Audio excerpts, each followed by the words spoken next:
Elon Musk के rocket ने ionosphere को पंचर कर दिया। क्या है ये न्यूज़, कितना बड़ा है आखिर ये जो पंक्चर हुआ है और ये जो दुर्घटना हुई है, और इससे हमारी धरती पर क्या असर पड़ेगा, ये सारी चीज़ें आज के सेशन में जानेंगे। अगर आपको इनके जवाब जानने हैं तो ये सेशन में आप बने रहिएगा। मेरा नाम पिंकी है और मैं आप सभी का बहुत बहुत स्वागत करती हूँ अड्डा 24/7 पर। शुरू करते हैं बिना किसी देरी के। जैसा कि आप यहाँ पर देख सकते हैं, हाँ जी, अलग अलग न्यूज़पेपर्स ने इस रिपोर्ट को कवर किया है। जैसा कि मिंट की आप कटिंग देख सकते हैं कि स्पेस एक्स, आप सभी को पता है, इलॉन मस्क की कंपनी है। कल से ही इलॉन मस्क जो है वो न्यूज़ में बने हैं, क्योंकि ट्विटर का भी उन्होंने जो लोगो है वो उसको चेंज कर दिया है। उसका लोगो जो है वो एक्स हो गया है, क्योंकि एक्स से एक कहीं ना कहीं स्पेशल नाता भी है। स्पेस एक्स का नाम आप जैसा कि यहाँ पर देख सकते हैं। तो स्पेस एक्स का ये जो रॉकेट है उसने आइनोस्फेयर को पंचर कर दिया है। सबसे पहले आइनोस्फेयर को समझना हमारे लिए ज़रूरी है, ताकि उसके जो भी इम्पैक्ट्स हैं वो हम समझ पाएं। तो आयनोस्फेयर आप सभी को पता है, हमारे एटमॉस्फेयर में अलग अलग लेयर्स होती है: troposphere, stratosphere, mesosphere, ionosphere, right. Troposphere जो हमारी, जहाँ पर जितने भी हमारे जो लिविंग नॉर्मल जो हमारे काम होते हैं वो होता है। स्ट्रेटोस्फेयर स्पेशली जो आपका एरोप्लेन्स वाला होता है, ओजोन लेयर भी आपको यहीं पर मिलती है। उसके बाद मीजोस्फेयर, उसके बाद आपको दिखेगी आयनोस्फेयर, जो कि अराउंड आपका यहाँ से 85 से 600 किलोमीटर्स के आसपास तक जो है आपको दिखेगी। अराउंड अराउंड मैं ये डिस्टेंस बता रही हूँ। आयनोस्फेयर में भी अलग अलग जो है लेयर्स होती हैं, F1 F2 ऐसे करके अलग अलग लेयर्स होती हैं। अब सबसे इंपॉर्टेंट क्वेश्चन ये है कि इसका काम क्या होता है, आयनोस्फेयर इंपॉर्टेंट क्यों होती है, और शायद इसका काम पता चलेगा तभी आपको पता चलेगा कि इस पंक्चर का इम्पैक्ट क्या पड़ने वाला है हमारे एटमॉस्फेयर पर, हमारी धरती पर, लोगों पर। ठीक है, तो आयनोस्फेयर जो है, आपने देखा होगा अक्सर जो जीपीएस का सिग्नल वगैरह, जो कम्युनिकेशन के जो सैटेलाइट्स वगैरह होते हैं या सिग्नलिंग वगैरह का जो काम होता है, वो सारा जो है आयनोस्फेयर से होता है, क्योंकि आयनोस्फेयर में आयंस प्रेजेंट होते हैं, इसीलिए उसका नाम भी आयनोस्फेयर है। आप यहां पर देख सकते हैं रेडियो और GPS signal travel through this layer. ठीक है, तो इस पर जो है काफी ज्यादा हद तक जो कम्युनिकेशन के जो काम है वो रिलाय करते हैं। उसके साथ साथ ये layer it also absorbs cosmic rays, gamma rays, x rays और कुछ यूवी रेज को भी एब्जॉर्ब करने का काम करती है। अब ये छेद जो है, ये जो पंक्चर जो है, ये कितना बड़ा हुआ है और ये हमें कैसे पता चला, ये भी फटाफट जान लेते हैं। सो यहां पर सबसे पहले मैं आपको बता दूं, अगर आप ये सोच रहे हो तो कि धरती पर इसका जो है कितना बड़ा इंपैक्ट पड़ा है, तो सबसे पहले तो इस बार जो है डेफिनेटली अच्छी बात है कि इतना ज्यादा इंपैक्ट नहीं पड़ा है इसका। ठीक है, बट डेफिनेटली ये पहली बार ऐसा नहीं है कि इलॉन मस्क ने ऐसे एक्सपेरिमेंट्स किए हैं और उसने एनवायरमेंट को इस तरीके से डैमेज किया है।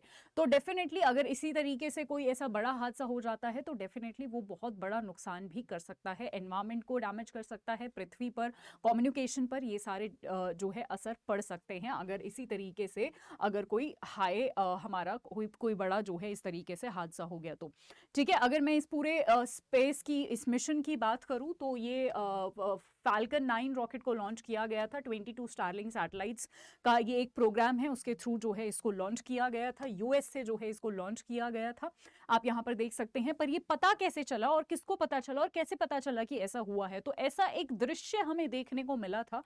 इस तरीके से ये रेड लाइट जो है वो देखने को मिली, कुछ लोगों ने इस रेड लाइट को देखा, एक साइंटिस्ट ने इस रेड लाइट को स्टडी किया कि एक्चुअली क्या हुआ है।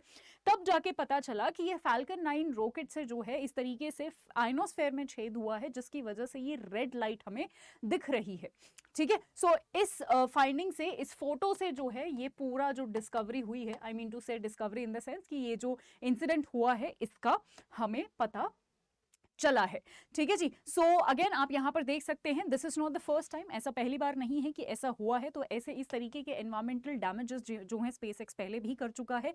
जैसे साइंस टाइम्स एक यहां पर साइंस टाइम्स कहता है कि falcon 9 was launch from this space base 2017 में भी जब ऐसा कुछ हुआ था। ठीक है, उसके लो वेट की वजह से रॉकेट को जो है लॉन्च किया गया along a vertical path rather than travelling parallel to the surface of the earth, जिसकी वजह से शॉक वेव्स जो है वो क्रिएट हुए हैं। तो ये थोड़ा टेक्निकल चीज है जो बताया हुआ है कि एग्जैक्टली ये रप्चर, आई मीन टू से जो इसने जो रप्चर किया है, पंक्चर किया है, उसका रीजन क्या है। बट अगेन हमें टेक्निकलिटीज में जाने की जरूरत नहीं है, इतना समझने की जरूरत जरूर है कि ये पहली बार ऐसा नहीं हुआ है और इस तरीके के एनवायरमेंटल डैमेजेस जो है पहले भी उनकी वजह से हुए हैं। आई होप छोटा टॉपिक था बट इंटरेस्टिंग था। एग्जाम में भी हमारे साइंस वाले पार्ट में से एटमॉस्फेरिक लेयर्स जो हैं वो पूछी जा सकती हैं। ठीक है, आप सभी को हाँ जी, हाँ, तो आई होप आपको जो है इंटरेस्टिंग लगा हो। अगेन आप सभी को मैंने अगर आपने मेरा लेक्चर अच्छे से देखा हो, तो आप सभी को मुझे ये बताना है कि जब हम अक्सर ओज़ोन लेयर की बात करते हैं, तो हम कौन से एटमॉस्फेरिक लेयर की बात कर रहे हैं? मुझे कमेंट सेक्शन में ज़रूर बताइएगा। अगर आपका कोई डाउट है, तो ये मेरा चैनल है, Telegram channel Pinky current affairs ज़रा 24/7, आप यहाँ पर इसको ज्वाइन कर सकते हैं। और अगर आपको 2023 में सिलेक्शन अपना इंश्योर करना है, आपके पास बहुत सारे मौके हैं। बैंक के एग्जाम सारे बैंक महापैक प्लस में आते हैं, रेगुलेटरी के एग्जाम रेगुलेटरी महापैक में आते हैं। अच्छा, नाबार्ड जो है अपकमिंग, वो बैंक महापैक प्लस में भी आता है, इनकेस अगर आपको बैंक के एग्जाम भी करने हो और नाबार्ड भी करना हो। तीनों एग्जाम्स की यहाँ पर तैयारी होती है, PDF मिलती है, रिकॉर्डेड लाइव सेशन सब कुछ मिलते हैं। ठीक है, मैं आपको करंट अफेयर्स कराऊंगी और उसको यूज़ करने के लिए आप Y674 जब आप कोड यूज़ करेंगे तो मैक्सिमम डिस्काउंट आपको मिलेगा। आज के लिए इतना ही। Thank you so much.